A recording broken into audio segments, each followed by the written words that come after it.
থাকবে না, পান করার জন্য কোনো পানি থাকবে না, একমাত্র আল্লাহ তাআলা আরশ ছাড়া কোনো ছায়া থাকবে না, হাউজে কাউসারে পানি ছাড়া পানি থাকবে না, আল্লাহ তাআলার পানা ছাড়া পানা থাকবে না। ওই দিনে গরমের থেকে বাঁচার তো আপনার আমার প্রয়োজন। আর ওই জায়গাকার একদিন 50,000 বছরের সমান। ফি ইয়াউমিন কানা মিকদারুহু 50,000 সানাতিন মিম্মা তাউদ্দুন। 50,000 বছরের জন্য আমার কতটুকু সামান দরকার। তো তারপরে সিন আল্লাহ তাবারক ওয়া তাআলা কোরআনের মধ্যে বয়ান করতেছেন, কবর থেকে সবাইকে বের করবে না, সবাই দৌড়াতে থাকবে। ইয়াউমা ইয়াফিরুল মারউ মিন আখিহি ওয়া উম্মিহি ওয়া আবিহি ওয়া সাহিবাতিহি ওয়া বানিহি লিকুল্লি ইমরিইম মিনহুম ইয়াউমাইযিন শা'নু ইউগনিহি। ওই দিন প্রতিটা ব্যক্তি একজন আরেকজন থেকে পালাতে থাকবে, মা ছেলে থেকে, ছেলে মা থেকে, স্বামী স্ত্রী থেকে, স্ত্রী স্বামী থেকে। তারপরে ওয়াজা রাব্বুকা ওয়াল মালাকু সাফফান সাফফা, আল্লাহ তাবারক ওয়া তাআলা হাশরে ময়দানে নিজের আরশ নিয়ে নাজিল হবেন। তারপর আল্লাহ তাআলা বলবেন, ইয়া ইবাদি ইন্নী আনসাবতু লাকুম মুনযু আন খালাকতুকুম। তোমরা জানো না আমি তোমাদেরকে চিটাগাঙ্গে বানিয়েছিলাম, তোমাদেরকে আমি কিছু বলি নাই, শুধু তোমাদেরকে দেখেছি আর শুনেছি। কে সেজদা করেছে, কে অস্বীকার করেছে, কে সত্য বলেছে, কে মিথ্যা বলেছে, কে অহংকারী করেছে, কে তাওয়াজু করেছে, কে হালাল কামাই করেছে, কে হারাম কামাই করেছে, কে সত্য বলেছে, কে মিথ্যা বলেছে, আমি শুধু দেখেছি, আমি কিছুই বলি নাই। আল ইয়াউমা আনসিতু লি, আজকে তোমরা চুপ থাকবে, আমি আল্লাহ বলবো। এখন আমি তোমাদের সমস্ত কাহিনী তোমাদের সামনে আনবো। তারপর আল্লাহ তাবারক ওয়া তাআলা বলবেন, জাহান্নামকে আনো, বুররিজাতিল জাহিম, দোজখ আসবে। আল্লাহ তাআলা বলবেন জান্নাত আনো, ওয়া উজলিফাতিল জান্নাতু লিল মুত্তাকিন, জান্নাত ডান দিক থেকে আসবে। তারপর বলবেন ফুল সিরাত, ওয়া নাদাউল মাওয়াজিন আল কিসত, পাল্লা আনা হবে, মিজান ওজন করার জন্য। তারপর আল্লাহ তাবারক ওয়া তাআলা বলবেন ফুল সিরাত আনো, ওয়া ইম মিনকুম ইল্লা ওয়ারিদুহা কানা আলা রাব্বিকা হাতমান মাকদিয়া। এখন পুরো হাশরের ময়দান তৈয়ার হয়ে গেছে গুনাহগারকে শাস্তি দেওয়ার জন্য, আর নেককারকে তার বদলা দেওয়ার জন্য, জাযা দেওয়ার জন্য, পুরস্কার দেওয়ার জন্য, জুদ ও বখশিশের জন্য। জান্নাতের ঘ্রাণ উঠতে থাকবে, জাহান্নামের আগুন ভড়কাতে থাকবে, আর পাল্লা সামনে নড়তে থাকবে, পুলসিরাত হেলতে থাকবে, আর মানুষের পাও থরথর করে কাঁপতে থাকবে, একটার সাথে আরেকটা বাড়ি খেতে থাকবে।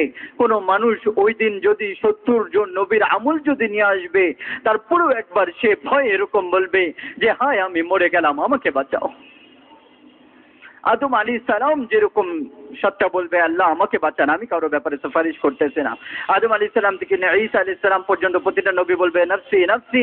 একমাত্র হযরত মুহাম্মদ মুস্তাফা সাল্লাল্লাহু আলাইহি সাল্লাম বলতে থাকবেন যে ইয়া রাব্বি উম্মতি উম্মতি। আর না হলে ওই দিন সবাই নিজের জানের পিছনে পড়ে থাকবে। তারপর আল্লাহ তাবারক ওয়া তাআলা বলবেন আনা হোক। তো এক একজনকে তাদের ঘাড়ের মধ্যে হাত দিয়ে ফেরেশতারা আল্লাহ তাবারক ওয়া তাআলার সামনে তাদেরকে দাঁড়া করাবে, বলবে আনো তার আমল, তার নেকি এবং তার বদি, তার মিথ্যা এবং সত্য, জিনা এবং পাক দামানি, জুলুম এবং ইনসাফ, নামাজ এবং নামাজকে ছাড়া, রোজা এবং রোজাকে ছাড়া, যাকাত এবং যাকাত না দেওয়া, হজ এবং হজ না করা, এই সমস্ত কিছু। আজকে এই যে আমরা টাকা পয়সাকে সম্পদ মনে করতেছি না, ওই দিন বুঝে আসবে যে টাকা পয়সা তো কোনো সম্পদ ছিলই না, সম্পদ তো আমল ছিল। তো খোদা না খাস্তা যদি নেকির পাল্লা হালকা হয়ে যাবে আর বদির পাল্লা ভারী হয়ে যাবে, তো ফেরেশতারা বলবে ফালান ইবনে ফুলানিন ফালান ইবনে ফুলানিন, অমুক অমুকের ছেলে, অমুক অমুকের মেয়ে, قد خفت موازينه, তার নেকি কম হয়ে গিয়েছে, ওয়াশাকিয়া শাকাআন, সে বাজি হেরে গিয়েছে, লা ইয়াসআদ বাদাহু আবাদা, আর কোনোদিন সে কামিয়াব হতে পারবে না, সফলতা অর্জন করতে পারবে না। আমার ভাই ও দোস্ত, এটা ভয়ঙ্কর একটা ঘোষণা হবে যে যার ব্যাপারে ঘোষণা হবে সে চক্করকে, যার মানুষরা যারা শুনতে থাকবে তারা চক্করকে পড়ে যাবে, আর যার ব্যাপারে ঘোষণা হবে তার কি অবস্থা হবে। যদি সে পুরুষ হবে তার মুখের মধ্যে হাত দিয়ে তাকে এরকম ধরবে আর তাকে টানবে, তো তার পুরা ভিতর থেকে নাড়ি বুড়ি বের হয়ে চলে আসবে আর তাকে একদিকে ফেলবে। সে বলবে আমার উপর রহম করো। তো ফেরেশতা বলবে রহমান রহম করো নাই, আমরা কিভাবে রহম করব। আর সে যদি মহিলা হবে নাকাম, তাহলে তার মাথার উপরে চুল ধরবে আর এক ঝটকা দিবে, তার ভিতর থেকে মাথার খুলি বের হয়ে চেহারার উপর চলে আসবে, একদিকে ফেলবে। সে বলবে রহম করো, বলবে রহমান তোমার উপর রহম করে নেই, আমরা কিভাবে করব। তো আল্লাহ তাবারক ওয়া তাআলা বলবেন খুযুহু, ধরো এদেরকে, ফাগুল্লুহু, ভালো মতো বান্ধো এদেরকে, সুম্মা ফি সিলসিলাতিন যারউহা ৭০ যিরাআন ফাসলুকুহু, শিকলের মধ্যে এদেরকে যেটে বেঁধে দেওয়া হোক। খুযুহু ফাগুল্লুহু সুম্মাল জাহিম সাল্লুহু, তাকে জাহান্নামের মধ্যে ভুনা হোক। সুম্মা ফি সিলসিলাতিন যারউহা ৭০ যিরাআন ফাসলুকুহু, আর তাকে জাহান্নামের মধ্যে লটকিয়ে দেওয়া হোক। যেরকম আমরা দেখি না যে বাইরে হোটেলওয়ালারা এরকম মুরগি ঝুলিয়ে রাখে আগুনের উপর, তো আল্লাহ বলতেছেন ফাসলুকুহু, এদেরকে কাবাবের মতো আগুনের মধ্যে ঝুলিয়ে দেওয়া হোক। এরা হচ্ছে নাকাম, ধ্বংস এদের জন্য। কোরআন আমাদেরকে এটা বলতেছে। তাদের পোশাক কি হবে? কুত্তিআত লাহুম সিয়াবুম মিন নার, তাদের কাপড় আগুনের হবে। সারাবিলুহুম মিন কাতিরান, তাদের সেলওয়ার আগুনের হবে। তাওশা ওয়ুজুহুহুমুন নার, তাদের মাথার উপর দেওয়া টুপি আগুনের হবে। তাদের আপোষে কথাবার্তা ইয়াকফুরু বা'দুহুম বিবা'দিন ইয়ালআনু বা'দুহুম বা'দা, একজন একজনকে দোষারোপ করতে থাকবে। ওয়া ইয়ালআনু বা'দুহুম বা'দা, একজন একজনকে গালিগালাজ করতে থাকবে। তাদের বিছানা লাহুম মিন জাহান্নামা মিহাদ, আগুনকে একত্রিত করে বিছানা বানানো হবে। মিন ফাওকিহিম গাওয়াশ, তাদের উপর দেওয়ার চাদর আগুনের পর্দাকে আল্লাহ তাআলা চাদর বানিয়ে তাদের উপর দিবেন। তাদের কামরা রুম নারান আহাতা বিহিম সুরাদিকুহা, আগুনের মোটা মোটা দেওয়াল দিয়ে আল্লাহ তাবারক ওয়া তাআলা রুম বানাবেন। আর তারপরে তাদেরকে বলা হবে যে যাও, চলে যাও, এখন তোমাদেরকে এখান থেকে কেউ বের করতে পারবে না। হাদিসের মধ্যে এরকম আসছে, যদি জাহান্নামীদেরকে বলা হয় যে দুনিয়ার মধ্যে বালুর যত কণা আছে এত বছর তোমাদেরকে দোজখে রেখে ছেড়ে দেওয়া হবে, সে খুশি হয়ে যাবে। কিন্তু এর পরেও ওই জায়গায় সবসময়ের জন্য বরবাদি, কোনোদিন ওখান থেকে বের হতে পারবে না। হ্যাঁ, গুনাহগার দুই ধরনের, একটা হচ্ছে পাকা গুনাহগার আর একটা হচ্ছে কাঁচা গুনাহগার। তাদের জন্য শাস্তিও দুই ধরনের। দোজখের মধ্যে ৭টা স্তর আছে। সবার উপরে হচ্ছে জাহান্নাম, তারপরে হচ্ছে হুতামা, তারপরে হচ্ছে লাযা, তারপরে হচ্ছে সাঈর, তারপরে হচ্ছে সাকার, তারপরে হচ্ছে জাহিম, আর একদম নিচে হচ্ছে হাবিয়া।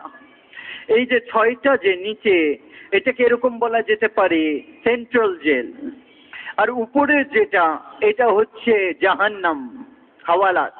এটাকে বন্টন কিভাবে করা হয়েছে, যে একদম নিচে হচ্ছে হাবিয়া, এটা হচ্ছে মুনাফিকিনদের জন্য, আব্দুল্লাহ ইবনে উবাই এবং তার সাথীদের জন্য।